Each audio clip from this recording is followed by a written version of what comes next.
नमस्कार दोस्तों, क्या आपकी जेई मेन 2024 में ऑल इंडिया रैंक 1 से लेके 2.5 लाख के बीच में कहीं पर भी है? एक बार फिर से सुने, क्या आपकी जेई मेन 2024 में ऑल इंडिया रैंक 1 से लेके 2.5 लाख के बीच में कहीं पे भी है? तो ये वीडियो आपके लिए है। दोस्तों, जेई मेन के रिजल्ट के बाद में, ऑल इंडिया रैंक जारी होने के बाद में बहुत सारे बच्चे इस स्थिति में हैं कि कौन सी एनआईटी मिलेगी, एडवांस में कैसा परफॉर्मेंस रहेगा, एनआईटी, ट्रिपल आईटी या आईआईटी मिलेगी या नहीं मिलेगी। और जिन बच्चों की all India rank JEE Main में 40-50 हजार से पीछे है, उनमें तो बहुत सारों को डर है कि शायद कुछ भी नहीं मिले। दोस्तों, ये वीडियो आप सभी के लिए बहुत महत्वपूर्ण है। आप अब इंजीनियरिंग भी कर सकते हैं देश की नामी डिफेंस इंस्टीट्यूशन से, और इंजीनियरिंग के साथ आप डायरेक्ट डिफेंस में ऑफिसर बनेंगे, डायरेक्ट ऑफिसर, बिना एग्जाम के, बिना कोई रिटन एग्जामिनेशन के। बहुत इंपॉर्टेंट वीडियो है। जो भी बच्चे जेई मेन में 2024 में पार्टिसिपेट हुए हैं, उन सब तक इस वीडियो को जरूर पहुंचाएं।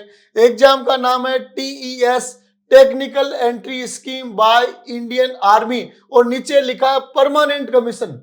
टेम्परेरी शॉर्ट कमीशन नहीं है, परमानेंट कमीशन है। क्या है इसमें भर्ती का प्रोसेस और क्या इससे बनते हैं? जैसा मैंने आपको बताया, इससे इंजीनियरिंग की डिग्री डिफेंस खुद करवाती है बच्चे को, और डायरेक्टली डिफेंस में ऑफिसर बनता है। बीटेक करके डिफेंस में लेफ्टिनेंट बच्चे बनते हैं। और इसमें कौन आवेदन कर सकते हैं? सबसे महत्वपूर्ण बात यह कि वो बच्चे जिन्होंने जेई मेन 2024 में ऑल इंडिया रैंक फर्स्ट से लेके 2.5 लाख के बीच में कहीं पे भी स्थान है, तो ये वीडियो आपके लिए महत्वपूर्ण है। पवन सर, आप बारी आपकी आती है। टेक्निकल एंट्री स्कीम में जो बच्चे भाग लेंगे, उनको सबसे पहले ऑनलाइन अप्लाई करना होगा।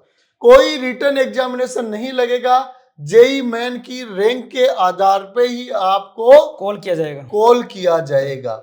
और जैसा मैंने 2.5 लाख बोला, तो 2.5 लाख रैंक भी अप्लाई करने के लिए आवश्यक नहीं है। आपकी रैंक 2.5 लाख से पीछे है तो भी आप अप्लाई तो कर सकते हैं। हो सकता है आपको भी अवसर मिल जाए। लेकिन पिछले 3 TS में 3 एग्जाम में 2.5 लाख ऑल इंडिया रैंक तक के बच्चों को बुलाया। तो पवन सर, बड़े पहले short and sweet fast video आने दें और बताएं कि क्या क्या डेट्स हैं अप्लाई सबसे पहले तो सर हम बात करते हैं अप्लाई करने की। तो अप्लाई का टाइम अभी आ गया है 13 मई से लेके 13 जून तक। 13 मई से 13 जून, 1 महीना अप्लाई का टाइम, 1 महीने का टाइम है। और जो भी आपकी फॉर्मेलिटीज है वो 13 जून तक आपको कंप्लीट करनी है। इसका कोई आपको चार्ज नहीं पे करना, बिना कोई चार्ज के आप इसको कर सकते हैं जी। फीस नहीं देनी जी। और टोटल वैकेंसी सर, अक्सर आप देखोगे कोई एग्जाम ऐसी नहीं मिलेगी जिसमें फीस नहीं लगती है, लेकिन भारतीय फौज है, इंडियन आर्मी है, कोई फीस नहीं ले रही, 0। यस पवन सर, आगे बढ़े। यस, तो एलिजिबिलिटी क्राइटेरिया हम देखते हैं। सबसे पहले एज ग्रुप, जैसा कि पहले भी बताया था, 16.5 से 19.5 साल।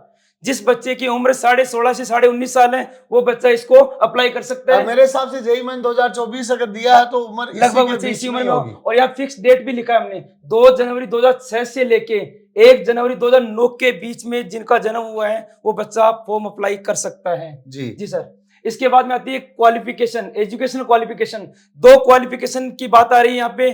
पहली क्वालिफिकेशन है जिसके 12वीं में PCM में 60% इन PCM, केवल 60%, वो भी फिजिक्स, केमिस्ट्री और मैथ्स को मिलाकर हर बच्चे के ही मिलेंगे। जो 12th में पास है उसके हर बच्चे के मिलेंगे 60% है। इस क्राइटेरिया में लगभग हर बच्चा शामिल होगा। और दूसरा क्राइटेरिया हो गया must have appeared, only appeared in JEE Main 2000 है। आपकी ऑल इंडिया रैंक 2.5 लाख तक है या नहीं है, इससे कोई ज्यादा फर्क नहीं है। अपीयर है तो भी आप अप्लाई कर सकते हैं। अप्लाई करने में रैंक का कोई रोल नहीं है जी सर। फिर बढ़ते हैं आगे। और आगे पवन सर, और क्या खास बातें हैं? अप्लाई कैसे करें? तो सबसे पहले कुछ नहीं करना, आपको डायरेक्टली www.joinindianarmy पे आपको क्लिक करना है और वहां से डायरेक्ट ऑनलाइन अप्लाई joinindianarmy.com पे करेंगे। और उसके ऊपर आप जब अप्लाई करते हैं तो 3 डॉक्यूमेंट्स की आपको जरूरत होगी। 10th की मार्कशीट, ओरिजिनल मार्कशीट और सर्टिफिकेट 10th का ओरिजिनल होगा, वो डॉक्यूमेंट आपको अपलोड करना होगा। सर्टिफिकेट एंड मार्कशीट, 12th का सर्टिफिकेट एंड मार्कशीट ओरिजिनल है भाई साहब। और तीसरा आईडी प्रूफ, कोई भी आपका आधार कार्ड मोस्टली, और कॉपी ऑफ जेई मेन का रिजल्ट की कॉपी, कोई भी रैंक आई है चलेगी, आप तो अप्लाई करें। और मैं कह सकता हूं इस वीडियो के कारण लगभग 5-10 तो ऐसे बच्चे डिफेंस ऑफिसर बन जाएंगे जो शायद इस वीडियो को नहीं देखते तो इस एग्जाम का पता ही नहीं चलता। प्रिंस के वीडियो को देखा, अप्लाई किया, एसएसबी में गए और ऑफिसर बन गए, उस दिन थैंक यू जरूर बोलना। एसएसबी भी प्रिंस एनडी एकेडमी ही कराएगा। जी सर। आगे बताएं, अब शॉर्ट लिस्टिंग कैसे होगी? सिलेक्शन प्रोसीजर, अब आपने अप्लाई किया, अप्लाई के बाद में आपके पास में इंडियन आर्मी से मेल आएगा। जो भी आप मेल आईडी लगाएंगे तो डायरेक्टली आपको मेल के थ्रू पता चलेगा कि आपका शॉर्ट लिस्ट हुआ है कि नहीं हुआ। जैसे ही आपके पास मेल आता है, आप एसएसबी का डेट चूज करेंगे और सेंटर चूज करेंगे। मींस जो आपका कम्युनिकेशन है वो ईमेल के माध्यम से होगा, बस आप फोन का इंतजार मत करना। कोई फोन नहीं करेगा, कोई और चीजें जारी नहीं होंगी, डायरेक्ट मेल के थ्रू तो आपकी क्वालिफाई है कि नहीं है ये आएगा, और मेल के थ्रू आपको एसएसबी का सेंटर लॉट होगा और मेल के थ्रू एसएसबी की डेट कंफर्म होगी। और जनरली अगस्त और सितंबर में एसएसबी कंडक्ट होते हैं इनके। एसएसबी अभी मई चल रहा है और अगस्त सितंबर में, मतलब अभी आपके पास समय भी है एसएसबी की तैयारी अलग से करने का। जी सर। 4 अटेम्प्ट्स में आप देख सकते हैं किन बच्चों को एसएसबी की इंटरव्यू के लिए बुलाया जा रहा है। यहाँ पे देखिए TS 51 2.5 लाख, 50 2.5 लाख, 49 में तो 3.5 को बुलाया था, 48 में 4.5 लाख को बुलाया था। आजकल लोग जानकार हो गए, अब अप्लाई ठीक करने लग गए, इसलिए 2.5 लाख तक के बच्चों को पिछले 2 TS में बुलाया गया है। अब अपन आ जाते हैं, देखिए बहुत सिंपल प्रोसीजर है अप्लाई करने का, और बिना रिटन एग्जाम क्लियर किए आप डायरेक्ट एसएसबी इंटरव्यू तक जाते हैं। जी सर। ऐसा अवसर एसएसबी का डायरेक्ट मिलने का चांसेस जेई मेन के माध्यम से आपको मिल रहा है। जी सर। अब एसएसबी में आप जाएंगे तो वहां डायरेक्ट इंटरव्यू होगा, और उस इंटरव्यू में आपकी जो परफॉर्मेंस होगी उसके अनुसार फाइनली आपका सिलेक्शन होगा। इसलिए आपका वहां तक पहुंचना तो इजी है, लेकिन वहां सिलेक्ट होने के लिए आपको एसएसबी के अनुसार तैयारी भी करनी चाहिए। जेई के जो बच्चे हैं वो इस समय काउंसलिंग वगैरह के प्रोसेस में बिजी रहेंगे, साथ में फ्री भी रहेंगे, वो एसएसबी की एक्स्ट्रा तैयारी भी कर सकते हैं। लेकिन वहां फाइनल आपका सिलेक्शन एसएसबी इंटरव्यू में रिकमेंड होने पर होता है, और एसएसबी इंटरव्यू के लिए आपको बहुत ज्यादा सुपर टैलेंटेड होने की आवश्यकता नहीं है। एक फिक्स प्रोटोकॉल होता है, उस प्रोटोकॉल को आपने समझ लिया और उसके अनुसार अपने आप को तैयार कर लिया तो अगस्त सितंबर में आपका एसएसबी इंटरव्यू होगा, वहां आप सिलेक्ट हो सकते हैं। दोस्तों मैं बताना चाहूंगा कि प्रिंस एनडी एकेडमी और प्रिंस सैनिक स्कूल के माध्यम से आप इस वीडियो को देख रहे हैं, और ये प्रिंस एनडी एकेडमी ही देश की एकमात्र ऐसी संस्था है जहां 1 नहीं, 2 नहीं, 5 नहीं, पूरे के पूरे 11 ऑफिसर्स हैं, और वो भी ब्रिगेडियर और कर्नल रैंक के। आप देखिए ब्रिगेडियर साहब, कोमोडोर नेवी में ब्रिगेडियर के समकक्ष होता है कोमोडोर, और कर्नल साहब तो आप यहाँ चारों तरफ कर्नल साहब हैं। 11 लोगों की एसएसबी की टीम है जिसके माध्यम से आप एसएसबी की तैयारी कर सकते हैं। हर महीने एसएसबी के स्पेशल बैच शुरू होते हैं, और मैं बताना चाहूंगा प्रिंस एनडी एकेडमी की शुरुआत के बाद नॉर्थ इंडिया में एसएसबी रिकमेंडेशन का एपी सेंटर सीकर बन चुका है, और सीकर बन चुका है इसलिए क्योंकि यहाँ एक्सपर्ट्स की एक बड़ी टीम है। आप पुराने रिजल्ट्स भी देख सकते हैं। एनडीए में all India rank first in girls, 10th in overall. Yes sir. All India rank 18th in girls, all India rank 19th overall. और दोस्तों मैं बताना चाहूंगा, पवन सर आप बताना चाह रहे हैं शायद, बोलिए।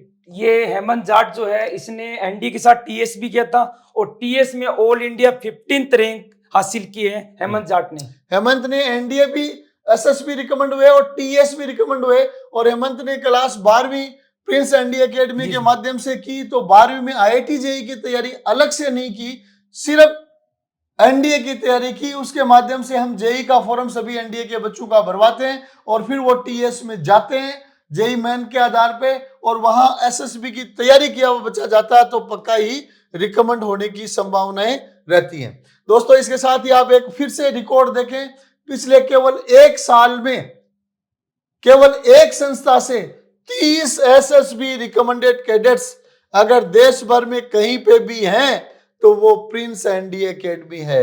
यहाँ पे एसएसबी रिकमेंडेड, देखिए एनडीए में भी है, टीएस में भी है, सीडीएस में भी है, एनसीसी भी है, एफकेट भी है। तो एसएसबी रिकमेंडेड कैडेट्स का एक महत्वपूर्ण सेंटर प्रिंस एनडीए एकेडमी और प्रिंस सैनिक स्कूल बन चुका है। वीडियो को समाप्त करें पवन सर। जी सर। तो फाइनली साथ में कुछ एसएसबी की डेट्स भी अनाउंस कर जी जी, ताकि बच्चे एसएसबी की डेट्स भी अनाउंस कर सकते हैं। तो जेई मेन में जिनकी भी 2.5 लाख में रैंक है, शायद उनको तो एसएसबी इंटरव्यू के लिए बुला ही लिया जाएगा। पीछे वालों को भी मौका मिल सकता है, पीछे वाले भी फॉर्म जरूर भर दें, कोई चार्ज नहीं लग रहा आपका, कोई भी चार्ज नहीं है, फॉर्म जरूर भर दें। एसएसबी इंटरव्यू कॉल आता है तो आपको भी एक अच्छा अवसर मिलेगा। जिन बच्चों की 2.5 लाख में रैंक है, डिफेंस में ऑफिसर बनना चाहते हैं, वो ऑनलाइन टीएस के लिए अप्लाई करें और सीधा प्रिंस एनडीए एकेडमी के एसएसबी कैप्सूल कोर्स हर महीने की 1 तारीख और 15 तारीख को शुरू होता है, उसको ज्वाइन कर लें। इधर आपकी जेई मेन, जेई एडवांस की जोसा के माध्यम से काउंसलिंग चलेगी, मींस आप फ्री हैं ही हैं। साथ में आपका एसएसबी कैप्सूल कोर्स हो जाएगा और उसके माध्यम से आप अपने आप को ऐसा तैयार कर सकते हैं कि आईआईटीज, एनआईटीज, ट्रिपल आईटीज से भी बेहतर, क्योंकि यहाँ तो आपको केवल डिग्री मिलती है, यहाँ पे आपको डिग्री के साथ साथ बीटेक की डिग्री के साथ साथ डिफेंस ऑफिसर लेफ्टिनेंट का पद भी डायरेक्टली मिलता है। तो जिन भी स्टूडेंट्स ने जेई मेन 2024 का एग्जाम दिया है, उन स्टूडेंट्स तक ये वीडियो जरूर पहुंचाएं और जिनकी ऑल इंडिया रैंक 2.5 लाख के अंदर रही है, 1 से 2.5 लाख के बीच में रही है, उनको तो इस वीडियो को जरूर गौर से देखना चाहिए और इस एग्जाम के लिए अप्लाई जरूर करना चाहिए। ऑनलाइन अप्लाई आप करें, एसएसबी के लिए सीधा प्रिंस में आ जाएं। आपको डिफेंस ऑफिसर बनने के लिए अग्रिम शुभकामनाएं। Wish you all the best.